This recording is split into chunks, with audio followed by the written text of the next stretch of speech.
chamber was already screaming before I stood up. 16 delegations, 16 empires, and every single one of them had their hand raised, their seals pressed, their names locked into the treaty light hovering above the central platform. The Unified Strike. That was the name they had given it. A single, coordinated blow against the human world called Terra, timed to the second, launched from every border at once, so that no human fleet could reinforce another in time. I was the only one still sitting. Commander Voss Aldrin, the presiding envoy said, and his voice carried the particular kind of patience people use right before they stop being patient.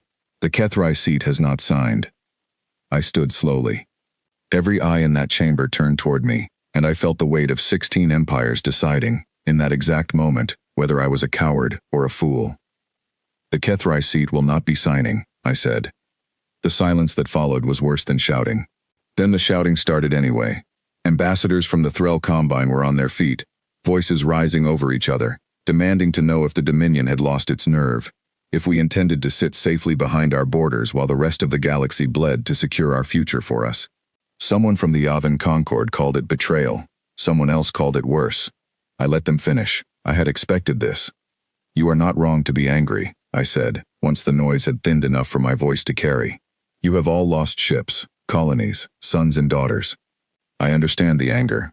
I have felt it myself. I paused, and I let that sentence sit in the air, because it was true, and because none of them expected it from me. But anger is not the same as understanding your enemy, and I do not believe any of you understand what you are about to fight. We are about to fight, said the Threll ambassador, a broad, armored figure named Koresh Dole, a species with fewer ships than any of us, fewer colonies than any of us, and a homeworld we could burn from orbit in an afternoon if we chose to. Tell me, Commander, what exactly is it that we do not understand? I could have told him. I could have stood in that chamber and told all 16 of them exactly what I had seen, exactly what it had cost me, exactly why the number of ships a species owned had nothing to do with what happened when you actually met them in open space. But I had learned, a long time ago, that some lessons cannot be given, they can only be lived through. I will not sign the Unified Strike, I said instead. The Dominion will hold its border, and it will not participate in this attack. That is my answer, and it will not change. Koresh Dole looked at me the way you look at something you have already decided to pity. Then you will watch from the sidelines while 16 empires end this threat permanently. History will remember which of us acted, Commander, and which of us hid. Perhaps, I said. But history will also remember which of us survived to write it. I turned and walked out of the chamber before the vote was formally closed, before the treaty light finished compiling its final list of signatures, before the mockery could find its second wind. Behind me I heard the debate resume, louder now, energized by my absence, as though my refusal had simply cleared space for their certainty to fill. My aide, a sharp young officer named Priyadoshi who had been assigned to me only 6 months earlier, fell into step beside me the moment the chamber doors sealed shut. They think you are afraid, she said quietly, once we were clear of the security escorts. I know. Are you going to tell them the truth? I glanced at her. She was young enough that the old wars were stories to her, not memories. Young enough that the name of the human homeworld was just a word on a star chart, not a sound that still woke me at night. They wouldn't believe it if I did, I said. I barely believed it myself, and I was there. Priya didn't ask again. She had learned, in 6 months, when to push and when to wait, and I was grateful for it, because I did not have the words ready yet. Not the kind of words that could make 16 empires understand something I had spent decades trying to explain to myself. We reached the transport bay in silence. Outside the viewport, the assembled fleets of 16 empires hung in orbit like a wall of metal and light. More warships gathered in one place than I had seen in my entire career. It was, by any measure anyone in that chamber understood, an unstoppable force. I looked at it and felt something cold settle into my chest, because I knew what an unstoppable force looked like from the other side too, and it never looked like what people expected. Commander, Priya said, as we boarded the shuttle back to Dominion space, can I ask you something? You can ask. What happened to you? Out there, whatever it was, you've never said. Not really. Just pieces. I sat down across from her, and for a long moment I watched the fleet shrink behind the viewport, thousands of warships preparing for a war they believed they already understood. It was a long time ago, I said, before you were assigned to Border Patrol, before most of this council even held their seats. I was young, like you. I thought I understood what strength meant, what victory meant. I had studied the archives, the doctrines, every species we had ever catalogued, and I believed I could predict how any fight would go before the first shot was fired. And then I met them, I said. And I learned that some of what I believed about war was wrong. Not wrong in a small way. Wrong in the way that gets people I loved killed. The shuttle engines hummed beneath us, carrying us away from the gathered fleets, away from the treaty light and the applause and the certainty of 16 empires who had never once looked a human ship in the eye and lived long enough to understand what they had seen. "Tell me," Priya said, "please." I looked at her, and I thought about Koresh Dole's face, so sure of himself, so certain that ships and numbers told the whole story. I thought about the chamber behind us, already moving forward with a plan that I believed, with everything I had, was going to end in a catastrophe none of them could imagine. "All right," I said, "I'll tell you what happened, but I want you to understand something first. This is not a story about how strong humans are. It is a story about how wrong we were to think we knew what strength meant at all." The shuttle banked toward the Dominion border, and outside the viewport the stars slid past in long, cold streaks, and I began, for the first time in years, to tell the whole story from the beginning. 30 years before that chamber, before I held any rank worth mentioning, I served as a junior weapons officer aboard a Kethrai border cutter called the Ashvane. We were a small ship, built for patrol and inspection, not for battle, and our sector was a quiet one, far from any contested border. I remember being disappointed by that posting. I wanted glory. I wanted the kind of career that got written into the archives. I did not yet understand that glory and survival are rarely found in the same place. Our captain was a steady, unremarkable officer named Rurik Sten, a man who had spent 40 years in service without ever firing a weapon in anger, and who seemed entirely content with that record. I used to think him unambitious. I have since come to believe he was simply wise in a way I did not yet have the experience to recognize. The day everything changed began with a routine flag. A single, unidentified vessel had crossed into a disputed strip of space near the edge of our patrol route, space that belonged to no empire in particular, claimed loosely by 3 different powers and enforced by none of them. Command ordered us to investigate, identify, and if necessary, turn the vessel back. It was the kind of order we had carried out 100 times before, against smugglers, against drifting wreckage, against the occasional lost survey ship from some minor power testing the edges of its reach. We had never carried out that order against a human ship, because at that point, most of us in the border fleets had never seen one. Humanity was still, to the wider galaxy, a rumor more than a threat. A species that had only recently begun reaching past its own solar system, small in number, small in territory, considered by the archives to be, at best, a curiosity. I remember the moment the sensors resolved the shape of the other vessel on our display. It was smaller than the Ashvane, older in design, by the readings we could gather, patched together in places where our own engineers would have recommended full replacement rather than repair. By every metric we had been trained to respect, it was not a threat. Captain Sten hailed them anyway, because that was procedure, and procedure existed for a reason. There was a long pause before any response came. When it did, the voice on the other end was calm in a way I did not expect.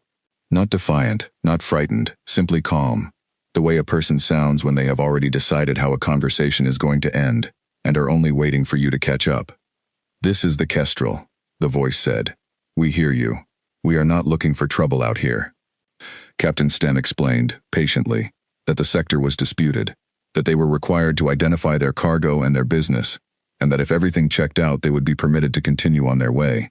It was a courtesy more than a demand. We expected compliance, the way we always received compliance from small, unarmed vessels caught outside their depth. "We appreciate that," the voice said, "but I'm going to be straight with you. We're not turning around, and we're not opening our hold for inspection. We've got people relying on what's inside this ship, and I don't intend to let them down over a border nobody's bothered to agree on." I remember looking at Captain Sten, expecting him to give the order to escort them out by force, the way protocol demanded. Instead, he hesitated. He had commanded for 40 years, and something in that voice, something in the flatness of the refusal, made him pause before answering. "You understand," he said carefully, "that we are authorized to use force to enforce this boundary." "I understand that," the voice replied. "I'm asking you not to." It was such a strange sentence. Not a threat, not a plea exactly. Simply a statement, offered plainly, as though the human on the other end genuinely believed that stating his position clearly enough might be sufficient to change the outcome. It was not sufficient. Captain Sten, bound by orders and by a chain of command that did not tolerate officers who simply let disputed vessels go, gave the command to close the distance and disable their engines. I remember the order clearly because it was the last calm order I heard him give. What happened next unfolded faster than anything I had trained for. The Kestrel did not attempt to flee, which was the first thing that surprised me, because every doctrine I had studied said that an outgunned, outnumbered vessel should flee. Instead, it turned toward us. Not away, toward us. And in the 2 seconds it took our sensors to process that maneuver as anything other than a mistake, the Kestrel had already altered its position in a way that put it directly beneath our primary sensor array, in the one blind pocket our design had never fully accounted for, because no other species we had fought had ever found it, let alone exploited it in real time, without hesitation, on a first encounter.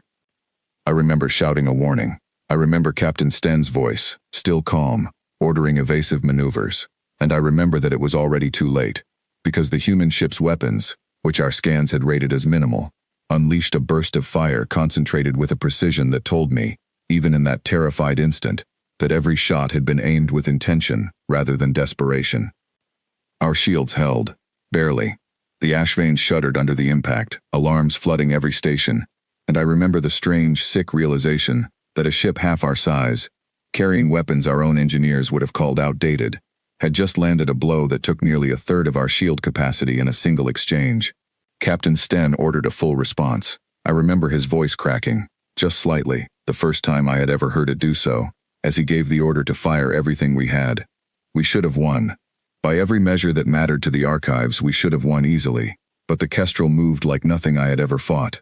It did not retreat in straight lines the way frightened vessels retreated. It cut sideways, rolled through our firing arcs, used its own hull as cover against our secondary batteries, in a way that suggested the pilot understood our targeting systems better than some of our own crew did.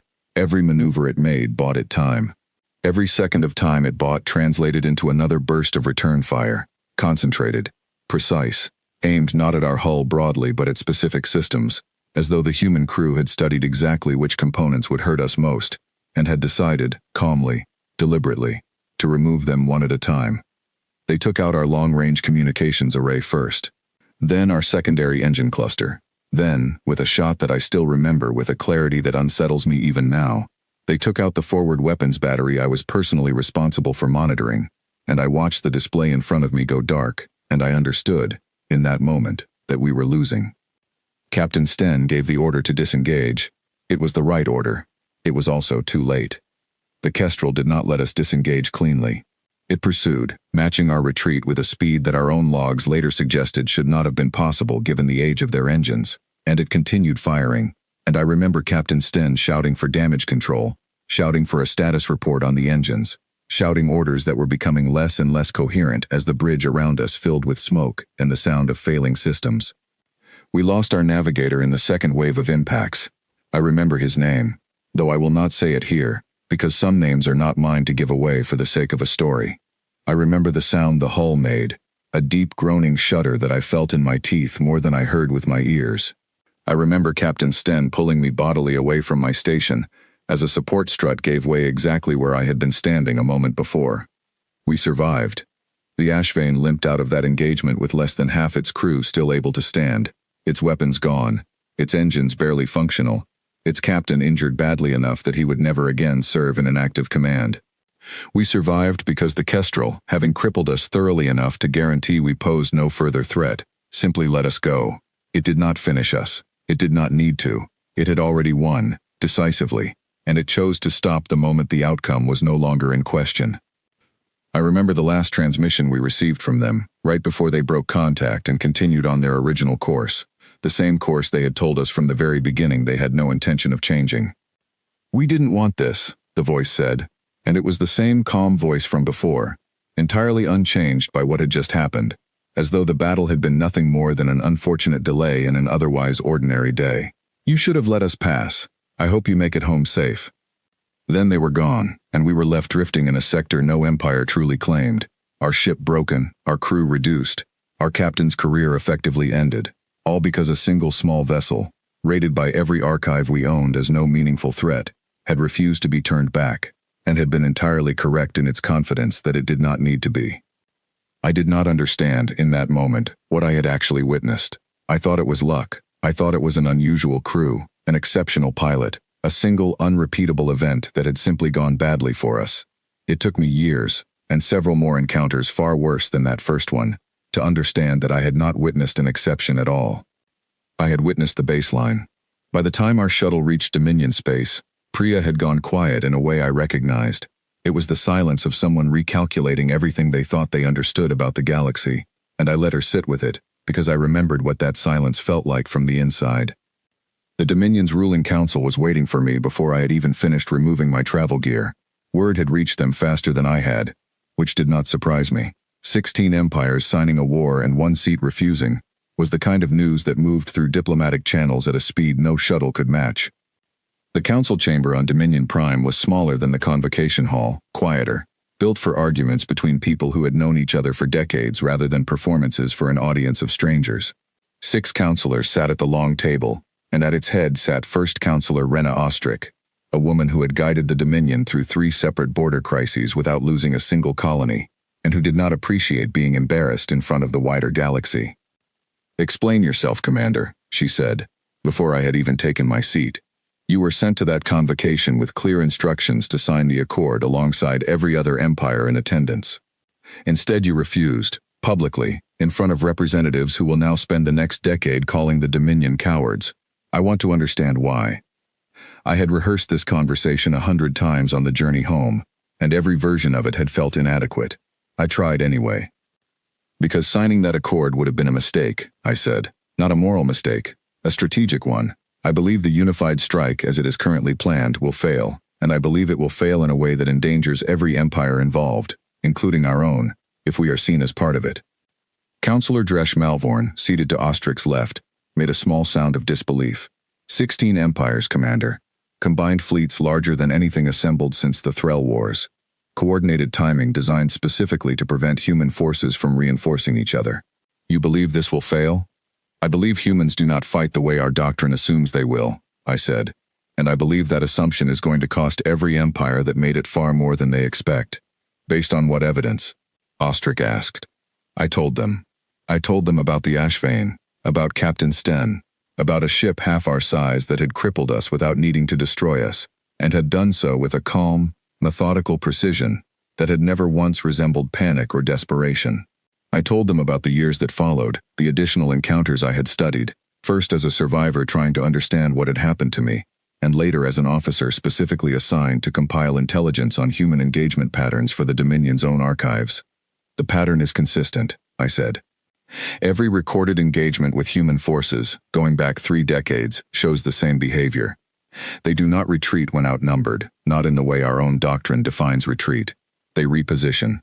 They absorb losses at a rate that any of our own commanders would consider unacceptable, and they continue fighting anyway. They do not escalate slowly, testing an opponent's resolve the way every other species in the archive does.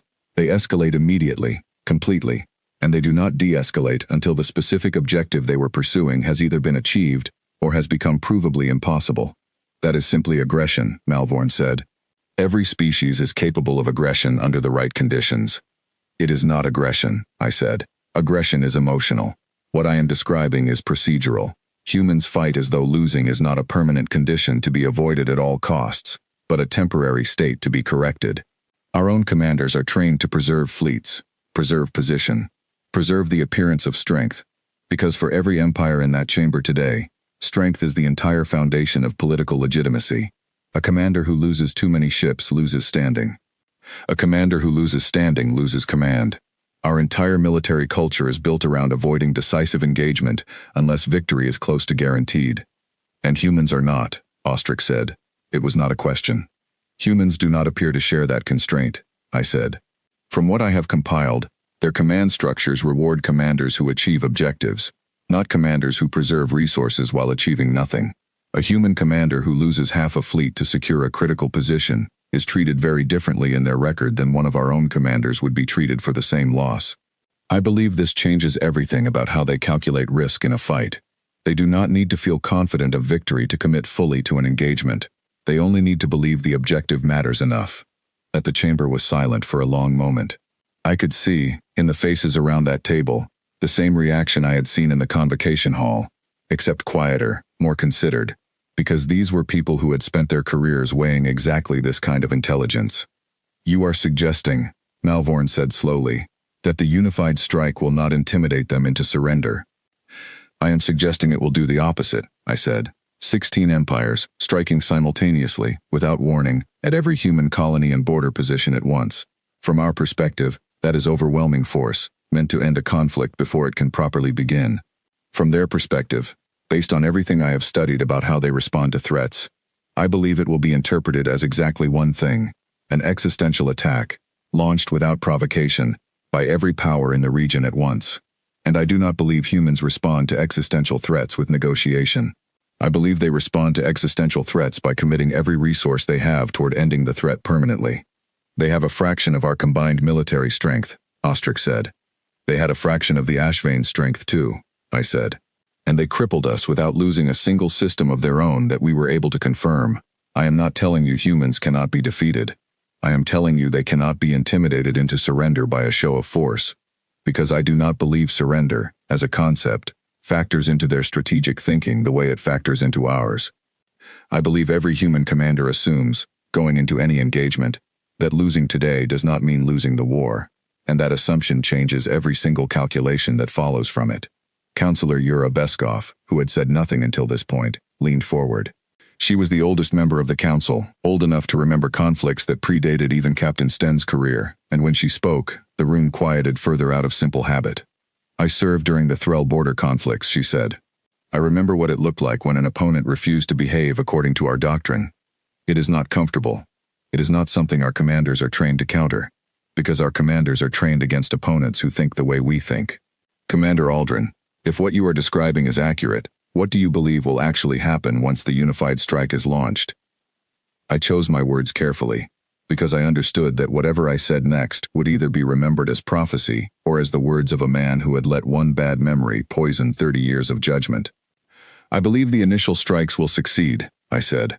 I believe human colonies and outposts, caught by simultaneous coordinated assaults across every border at once, will suffer real losses in the opening hours. I do not believe humans are invulnerable. I believe they can be hurt, and hurt badly. And I believe the coalition's planners are correct that a surprise attack of this scale will land real damage. Then where does your concern come from? Beskov asked. From what happens after the initial damage is absorbed, I said. I believe humanity's military doctrine, based on everything I have studied, is built entirely around the assumption that they will eventually be attacked by an overwhelming coalition, because it has happened to nearly every species that expanded as rapidly as they have. I believe their defensive posture, their supply chains, their command structure, all of it has been quietly prepared for exactly this scenario for longer than any of us realize. And I believe that once the initial shock of a coordinated first strike passes, we will not be facing 16 separate wars against a fractured, panicked opponent. We will be facing a single, unified, furious human response, directed at every empire that participated, simultaneously, with a level of coordination and resolve that none of those 16 empires have ever needed to plan against, because none of them have ever needed to fight an opponent who does not know how to quit. Malvorn shook his head slowly, though I noticed he no longer looked entirely certain of his own skepticism. You are asking us to stake the Dominion's entire strategic position on a theory built from a single engagement 3 decades old. I am asking you to stake the Dominion's strategic position on 30 years of pattern, compiled across every recorded human engagement our intelligence services have access to, I said. I am not asking you to trust my memory of one battle. I am asking you to trust the data that memory led me to compile. Ostrich was quiet for a long moment, studying me with an expression I could not fully read. Then she turned to the rest of the council. If Commander Aldrin is correct, she said, then the 16 empires who signed that accord today have just guaranteed a war none of them are prepared to finish. And the Dominion's refusal to participate may be the only reason we are not standing in the wreckage alongside them when it ends badly. If he is wrong, we will be remembered as the empire that stood aside while the rest of the galaxy dealt with a genuine threat, and we will pay for that reputation for a generation. She looked at me directly. Commander, I want you to understand what you are asking this council to accept. You are asking us to trust the judgment of a single officer over the combined military intelligence of 16 empires, based on an incident that happened before most of the people in this room held their current positions. I understand exactly what I am asking, I said. I would not ask it if I believed there was any margin for being wrong. There was a long silence after that. Beskov broke it first. I move that we accept Commander Aldrin's assessment as the basis for Dominion policy, she said, not because I am certain he is correct. Because I have seen what happens when a species assumes it understands an opponent it has never truly studied, and I would rather be embarrassed for excessive caution than destroyed for excessive confidence. The vote, when it came, was not unanimous. Malvorn voted against adopting my assessment, and he said so plainly, on the record, in a way that would follow both of us for years afterward regardless of what happened next. But it passed. 4 votes to 2, and the Dominion's official position was set. We would maintain full defensive readiness along our own borders. We would not participate in the unified strike, and we would wait, with a kind of dread I had not felt since I was a young officer watching my ship's weapons display go dark, to see whether 30 years of pattern recognition was wisdom, or simply an old wound that had never properly healed. Priya found me afterward, standing alone in the observation gallery above the council chamber, watching the traffic of ordinary Dominion life continue below as though the entire galaxy were not about to change. "Do you actually believe it will go the way you said?" she asked. "I believe it is the most likely outcome," I said. "I have been wrong about smaller things before. I have never wanted to be wrong about something this badly. And if you're right?" I thought about the Kestrel, about a calm voice telling us they hoped we made it home safe right after ending our capacity to fight, not out of cruelty, and not out of mercy exactly either, but out of something closer to simple, practical restraint, the kind of restraint that only makes sense if you never doubted the outcome in the first place. "If I'm right," I said, "then in a few days, 16 empires are going to learn exactly what the Ashvane learned, and I am afraid there will be no gentle way for them to learn it." The unified strike began at the hour the coalition had chosen, timed so that every fleet would cross into human territory within moments of each other, no matter how far apart their staging points had been. I did not watch it happen. Nobody in Dominion space did, not directly. What we had instead was worse, in its own way. We had the aftermath, arriving in pieces, through intercepted transmissions, damaged sensor logs, and the increasingly frantic reports of Allied observers who had positioned themselves at safe distances to record a victory, and instead recorded something else entirely.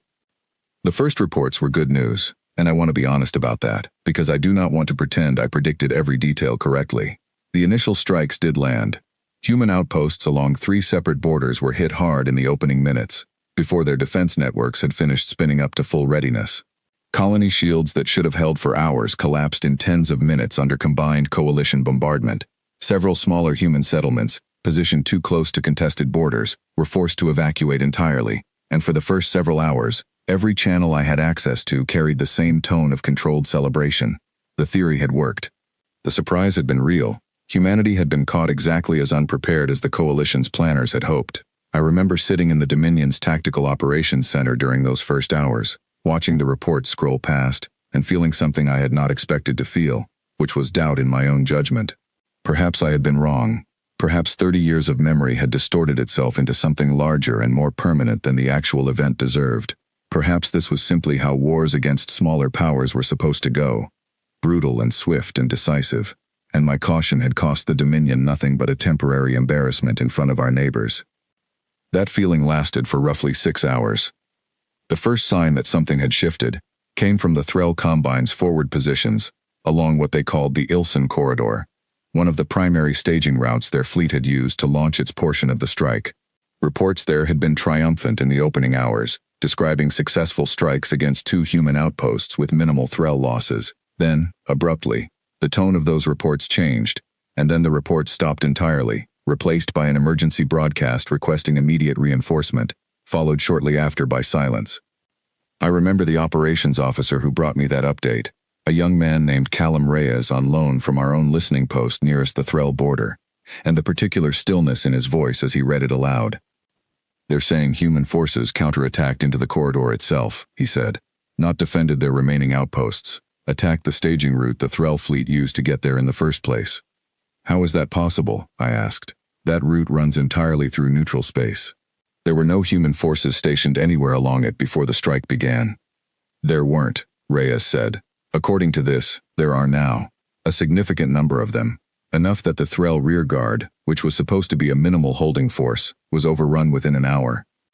I remember standing in that operations center, looking at a star map that no longer made sense according to any doctrine I had studied, and understanding, with a cold and total clarity, that I had not been wrong after all. Humanity had not waited passively behind its own borders to absorb the coalition's assault and then respond defensively, the way our own doctrine assumed any smaller power would. Somewhere in the hours or days before the unified strike had even launched, human forces had already been moving, quietly, along routes the coalition had assumed were empty, positioning themselves not to defend their colonies more effectively, but to strike directly at the supply lines and staging grounds the coalition itself depended on.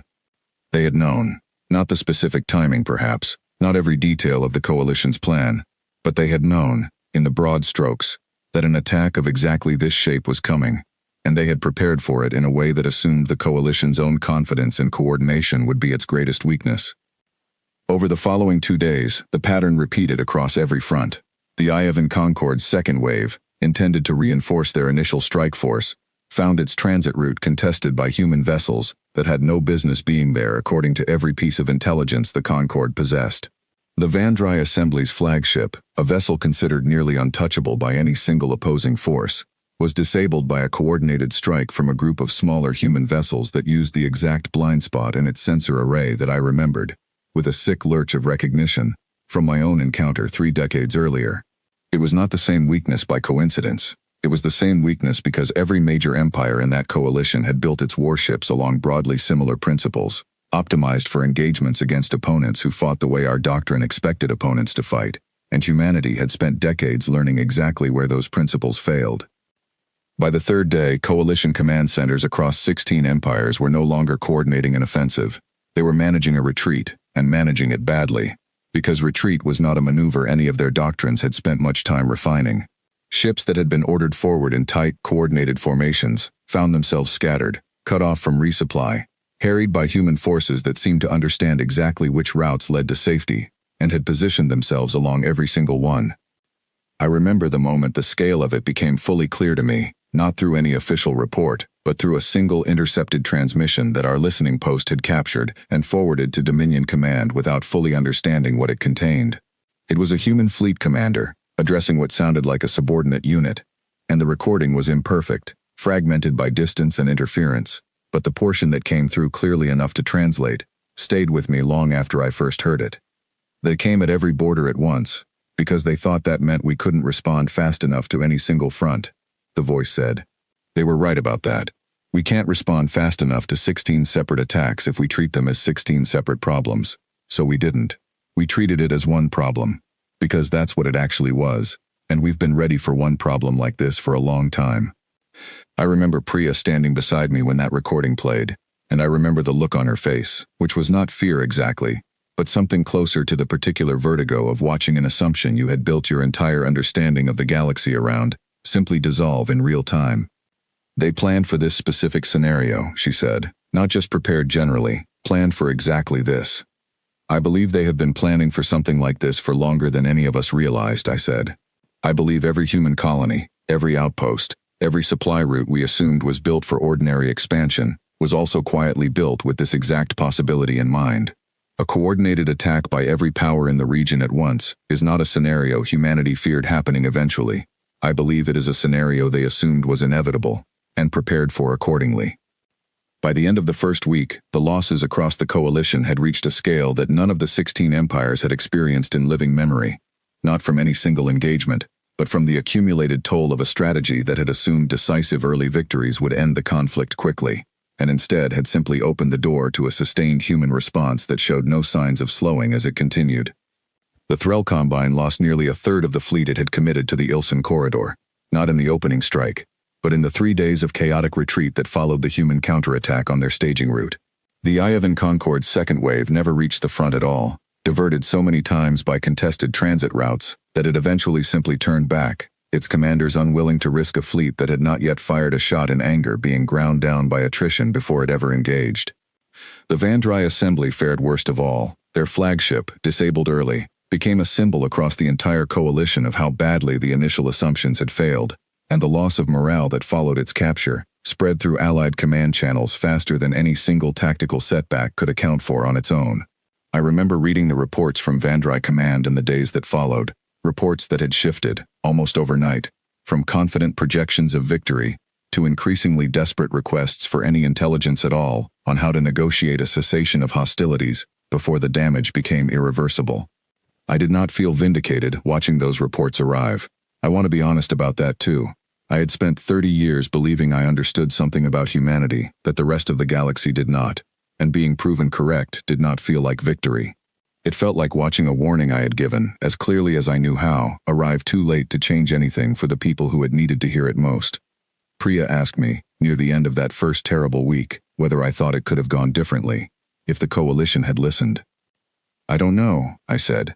Perhaps if all 16 empires had approached this the way we approached it, cautiously, without assuming certainty, there might have been room for a different outcome, but I do not believe humanity would have simply allowed itself to be intimidated into surrender, regardless of who asked.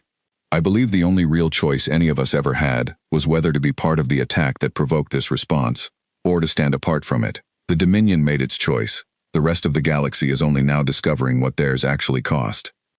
Outside the operations center, Dominion Prime continued its ordinary rhythms, untouched, unthreatened, protected entirely by a decision that had looked, only a week earlier, like cowardice to every empire that had mocked it. I did not feel proud of that either. I only felt the particular hollow relief of a man who had warned a room full of people about a fire, and had watched them walk into it anyway, and had been spared only because he had refused to follow them through the door. By the second week, the coalition that had gathered in that chamber with such certainty was no longer a coalition at all. It had become 16 separate empires, each managing its own losses, each quietly reaching out through whatever channels remained open to find some way to end a conflict that had, in the space of 10 days, cost more ships and more lives than any of them had anticipated losing across the entire projected campaign. The first empire to formally request a cessation of hostilities was the Vandrai Assembly, which surprised no one given the loss of their flagship, and the manner of their approach surprised everyone, including me. I had expected, based on every precedent in the archives, that a request for peace from a defeated power would follow familiar patterns: an offer of tribute, a ceded territory, a formal acknowledgement of the victor's superior position, phrased in whatever language allowed the defeated side to preserve some measure of dignity while still clearly conceding the field. Human negotiators offered none of that, and asked for none of that in return, and it took the Vandrai delegation, by every account that later reached Dominion intelligence, nearly a full day to understand that this was not a negotiating tactic designed to unsettle them before extracting a harsher price later. It was simply how humans approached the end of a conflict they had not started and had not wanted. The terms, when they were finally released through diplomatic channels and shared quietly among the empires still watching from a cautious distance, read less like a treaty between conquering power and conquered subject, and more like an internal disciplinary record. Named commanders responsible for authorizing the initial strike were required to be formally identified and held accountable within their own government's existing legal structures, not surrendered to human custody, not punished by human hands, simply named, on the record, so that responsibility for the decision could not later be diffused or forgotten. Reparations were calculated not as tribute to the victor, but as direct compensation to specific colonies and outposts that had suffered documented losses, itemized with a precision that struck several Vandrai officials, according to later reports, as almost more unsettling than an outright demand for territory would have been. There was no demand for surrendered fleets, no demand for ceded systems, no demand, even, for a formal apology in the theatrical sense that empires across the galaxy were accustomed to extracting from each other after a conflict ended. Human negotiators seemed entirely uninterested in symbolic victory. They wanted the specific people who had made the specific decisions to be specifically named, and they wanted the specific harm that had been done to be specifically repaired. And beyond that, according to the transcripts that eventually circulated, they showed almost no interest in extending the conflict's consequences any further than exactly what had actually occurred. I remember discussing this with Priya in the days after the Vandrai terms became public, and her confusion mirrored my own, though we had arrived at that confusion from very different starting points. "It doesn't make sense," she said. "They won. Decisively, by any measure we understand. And they're not asking for anything close to what a victor is entitled to claim." "I don't believe entitlement is how they think about it," I said. "I believe from everything I have studied, that humans distinguish very sharply between defeating a threat and exploiting a victory. They fought to end the specific danger the unified strike posed to their colonies. Once that danger was neutralized, I do not believe extending the conflict further, to extract additional advantage beyond what was needed to prevent recurrence, held any appeal for them at all. That seems almost more frightening than if they had demanded everything, Priya said. I understood exactly what she meant, even though it took me a moment to find words for it myself. An empire that demanded tribute and territory after a victory was an empire whose motives you could predict, whose future behavior you could model, because greed and ambition are patterns every archive in the galaxy has learned to anticipate. An empire, or in this case a species, that fought with total, uncompromising commitment right up until the exact moment the threat was resolved, and then simply stopped, asking only for accountability and repair rather than advantage, was far harder to predict, because it meant their restraint was not the product of weakness or fear, but of genuine, deliberate choice. A species capable of that kind of discipline and victory was, in its own way, more unsettling than one that could not control itself at all. The Threll Combine followed the Vandrai example within days, though their negotiations took longer, complicated by the scale of losses along the Ilsen corridor, and by internal disputes over exactly which commanders bore responsibility for the disastrous staging decisions that had led to the counterattack in the first place. Koresh Dole, the same ambassador who had stood in that chamber and mocked my refusal to sign, was among the names eventually identified in the Threll accountability record, and I confess I did not take any satisfaction in that either, though I understood why others might have. I remember watching a recorded excerpt of his testimony before the Threll's own internal review, released publicly as part of the accountability process the human terms had required. He looked smaller than he had in that chamber, older. A man who had believed, with total confidence, that he understood the shape of the threat he was helping to organize against, and who was now being asked to account, in specific and unavoidable detail, for exactly how badly that confidence had cost his people. I do not regret believing the threat needed to be addressed, he said, in that recording, and I remember thinking that it was the first honest thing I had ever heard him say. I regret believing I understood how that threat would respond. I did not take the time to learn what I was actually facing. I assumed a smaller power would behave the way smaller powers have always behaved in my experience. I was wrong, and Threll citizens paid the price for my certainty. One by one, over the following month, the remaining empires that had signed the unified strike reached similar accommodations, each following broadly the same pattern human negotiators had established with the Vandrai Assembly: named accountability, documented repair, no demand for symbolic surrender beyond what was strictly necessary to formally end hostilities. It was, by any historical standard the galaxy possessed, an unusually restrained peace, and it left every empire that experienced it deeply, quietly unsettled in a way that outright conquest might not have managed. The Dominion, meanwhile, found itself in a position I had not fully anticipated when I stood alone in that chamber and refused to sign.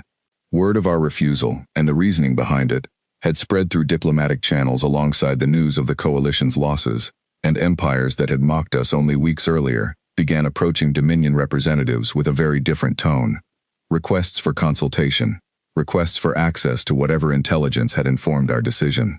Requests, in more than one case, phrased with an embarrassment that would have been almost satisfying if the underlying cost had not been so severe, for guidance on how to approach any future dealings with humanity without repeating the mistakes that had just cost 16 empires so dearly. First Counselor Ostrich summoned me back to the council chamber roughly 6 weeks after the unified strike had first launched, and this time there was no accusation in her voice when she addressed me. "You understand," she said, "that the Dominion standing across this entire region has shifted because of what you told this council before the strike ever began. I understand that our refusal is now being read as foresight rather than cowardice," I said. "I would rather it had never needed to be tested at all." "That is not how history works, Commander," Ostrich said. "It rarely offers us the option of being right without cost." She studied me for a long moment. "I want your honest assessment. Given everything that has happened, do you believe the Dominion should now pursue formal contact with humanity, on our own terms, while our position in the region is stronger than it has ever been?"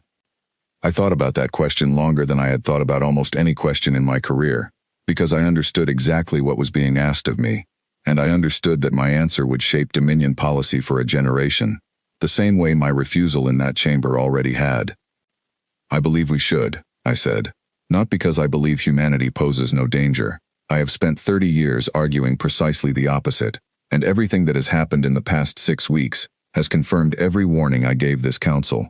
But I believe a species capable of the kind of restraint they showed in victory, A species that fought with total commitment only for as long as the threat required it, and then stopped, asking only for accountability rather than advantage, is a species this Dominion can approach honestly, without pretense, and without the kind of catastrophic miscalculation that the rest of this region has just paid for so dearly. You are suggesting we approach them as equals, Ostrich said, not as a smaller power seeking favor from a victor, and not as a larger power extending cautious tolerance to a lesser one. I am suggesting we approach them the only way I believe they will respect, I said. Honestly, directly, with a clear account of exactly why we refuse to participate in an attack against them, and exactly what we hope to gain from an actual relationship with their species going forward, rather than a performance designed to flatter them, or a posture designed to intimidate them. I do not believe either approach would survive contact with a species this disciplined for very long. Ostrich was quiet for a long moment, and I could see her weighing the question the way she weighed every major decision, carefully, without the performative certainty so many of her counterparts across the region seemed to require of their leaders. Very well, she said finally. I am authorizing formal contact, Commander, and I want you to lead it. You are the only officer in this Dominion who has actually survived an encounter with them, and lived long enough to understand what you survived. If anyone is equipped to speak honestly with them, it is you. I remember the particular weight of that authorization settling over me, not as triumph, but as the closing of a circle I had never expected to close. 30 years earlier, I had watched the Kestrel disappear into the dark after crippling my ship and sparing my life, and I had spent every year since trying to understand what I had actually witnessed that day. Now, for the first time, I would have the chance to ask directly, rather than reconstruct the answer alone, in the dark, from fragments of memory and pattern and dread. I accept, I said. But I want to be honest with this council about one thing before I go. I do not know exactly what we will find when we meet them properly, on terms neither side is forced into by conflict or crisis. Everything I have told you so far has been built from observing them at their most dangerous, in moments of threat and combat. I do not yet know what they are like when nothing is at stake. I suspect none of us do. Ostrich nodded slowly. Then perhaps that is exactly the right reason to go and find out, Commander, rather than continuing to guess from a safe distance the way every other empire in this region has been content to do, until it cost them everything. I left that chamber 6 weeks after standing alone against 16 empires, carrying an authorization I had never expected to receive, to do the one thing 30 years of memory and dread had never actually allowed me to do before. To sit across from the people who had once ended my career as a young officer before it had properly begun, not as an enemy, and not as a survivor picking through the wreckage of what they had done to me, but as someone finally permitted to simply ask them, directly, who they actually were. The meeting took place aboard a neutral station in a system that belonged to no one, chosen deliberately, according to the human delegation, because they did not want the first honest conversation between our peoples to happen on ground either side could claim as an advantage. I appreciated that choice more than I let myself show. It was the kind of small, deliberate fairness that told me something true about how they thought, before a single word of the actual conversation had even begun. Priya came with me, along with a small Dominion delegation, and I remember the walk through that station's quiet corridors, aware that every step was being watched, recorded, weighed, by both sides at once, neither of us fully certain yet what the other intended. The human delegation was smaller than I expected. 4 people, led by a woman introduced to us as Fleet Commander Elena Vance, whose record, I later learned, included direct command over several of the engagements that had broken the Coalition's assault only weeks earlier. She did not carry herself the way I expected a commander with that record to carry herself. There was no performance of dominance in her posture, no attempt to project the kind of overwhelming confidence that Koresh Dole had worn like armor in that first convocation chamber. She simply looked tired, in the particular way of someone who had done something necessary and costly and was not especially interested in celebrating it. Commander Aldrin, she said, once introductions had been made and we were seated across from each other in a small, plain meeting room that neither side had bothered to decorate for the occasion. I understand you were the only representative at that summit who refused to sign the strike against us. I was, I said. Why? It was such a direct question, asked without any of the careful diplomatic framing I had expected to need to navigate around, that it took me a moment to answer honestly. Because 30 years ago, as a young officer, I watched a single human vessel cripple my ship without needing to destroy it, I said.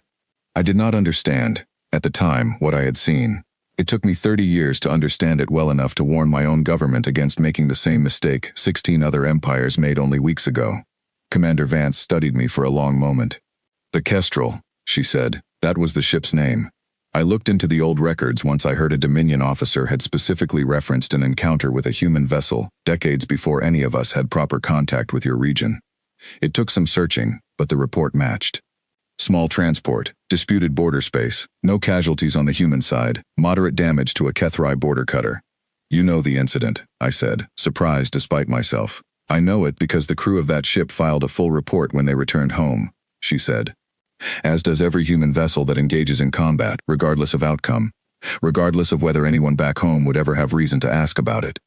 We do not treat combat encounters as stories to be shaped for morale, Commander. We treat them as data to be studied, so that whatever happened once does not happen the same way twice, to us or to whoever we meet after. I thought of Captain Sten, of the Ashvane's own after-action report, filed carefully according to Dominion procedure, and quietly buried, over the following years, beneath the more comfortable narrative that our defeat had been an unusual fluke, rather than a demonstration of something structural about how humans fought. I did not say that out loud. I did not need to. I suspect she already understood the difference between our two approaches without my confirmation. May I ask you something in return? I said, now that you have answered my own honesty with equal honesty. You may. Why do you fight the way you fight? I asked. I have spent 30 years studying the pattern without ever having the chance to ask the people who created it. You do not retreat the way our doctrine assumes any smaller power should retreat. You do not seem to require confidence of victory before committing fully to an engagement. And in victory, you show a restraint that I believe unsettled every empire that experienced it more than outright conquest would have. I would like to understand why, if you are willing to explain it. Commander Vance was quiet for a moment, and when she answered, it was with the same plain, unhurried honesty she had offered every question so far. Humanity spent most of its history fighting itself, she said. Long before we ever left our own solar system, we had already learned, through several very hard centuries, what happens when a group commits to a fight it believes it can win quickly and cheaply, and then discovers, too late, that the other side has decided losing is simply not an option it is willing to accept. We learned, the hard way, that wars fought by people who believe they can always retreat to fight another day on better terms tend to last far longer and cost far more than wars fought by people who commit fully from the very beginning and settle the question as quickly as possible, one way or the other. She paused, choosing her next words carefully. When your coalition attacked us, every empire involved assumed that overwhelming numbers, applied simultaneously across every border at once, would either destroy us outright or convince us the fight was not worth continuing. I understand why that assumption made sense, based on how conflicts between your own empires have historically ended. But we did not build our defenses around the assumption that we would only ever fight one opponent at a time, on terms that opponent found comfortable. We built them around the assumption that eventually, we would be seen as enough of a threat that several powers might decide to act against us together, and we prepared for that scenario specifically, for longer than I think any of you realized was possible. And the restraint afterward, I said. The terms you offered, why stop there? You had already demonstrated you could have taken far more. Because taking more was never the goal, she said, and for the first time in the conversation, something in her voice shifted, not softer exactly, but more direct, more personal. The goal was to end a specific threat to specific people we are responsible for protecting. Once that threat was resolved, continuing the conflict further, to extract additional advantage, would not have made our people any safer. It would only have made the eventual peace harder to build, and made every empire in that coalition more certain that we could never be dealt with honestly, only feared. I do not believe fear is a stable foundation for anything, Commander, including the survival of my own species. 16 empires who resent us and wait for another opportunity are a far greater long-term danger than 16 empires who were defeated honestly, held accountable specifically, and left with a genuine reason to believe that further conflict serves no one. I sat with that answer for a long moment, and I thought about Koresh Dole's testimony, about Counselor Ostrich's cautious authorization, about 30 years spent trying to understand a species from the outside, through fragments of pattern and dread, without ever having the chance to simply ask. I believe I understand, I said finally, and I believe the Dominion is prepared to build the kind of relationship you are describing, not out of fear, and not out of flattery, simply out of an honest accounting of what we have both seen the other capable of, and a genuine interest in ensuring it is never necessary again. Commander Vance extended her hand across the table, a human gesture I had studied but never before had the occasion to actually perform, and I met it with my own. "Then I think we understand each other, Commander Aldrin," she said. "Better, I suspect, than either of us understood our own allies 6 weeks ago." We spoke for several more hours that day, about smaller things, practical things, the kind of details that make up an actual working relationship between two peoples, rather than a single dramatic negotiation. Trade routes, border protocols, the slow, unglamorous work of building something durable out of what had, only weeks earlier, been mutual suspicion held together by nothing but distance and luck. I thought more than once during that conversation about Captain Sten, who never returned to active command after that day above the disputed border, and who died years later still convinced, in his own quiet way, that the encounter had been an anomaly rather than a lesson. I wished, without any real hope of it changing anything, that he could have been in that room with me, to hear Commander Vance explain plainly what our doctrine had never once considered possible. I think it would have given him some peace, to know that the ship that ended his career had not been an unusual monster, but simply an honest representative of exactly what it claimed to be from the very first transmission, calm and unthreatening, and entirely serious about the consequences of being pushed too far. When Priya and I finally left that station, the Dominion's shuttle carrying us back toward familiar space, she asked me the same question she had asked at the very beginning of this whole story, back when we were leaving the convocation chamber with 16 Empires' mockery still ringing in our ears. "Was it worth it?" she asked, standing alone in that chamber, refusing to sign, taking on all of that risk to our own reputation, when nobody else believed you. I thought about the answer for a long time before I gave it, because I wanted it to be true, not simply comforting. "I do not know yet if it was worth it," I said. "I know it was necessary, based on everything I understood at the time, and everything that followed only confirmed it.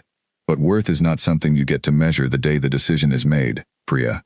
It is something history measures much later, once you can see everything the decision actually protected, and everything it actually cost, laid out clearly enough to weigh against each other."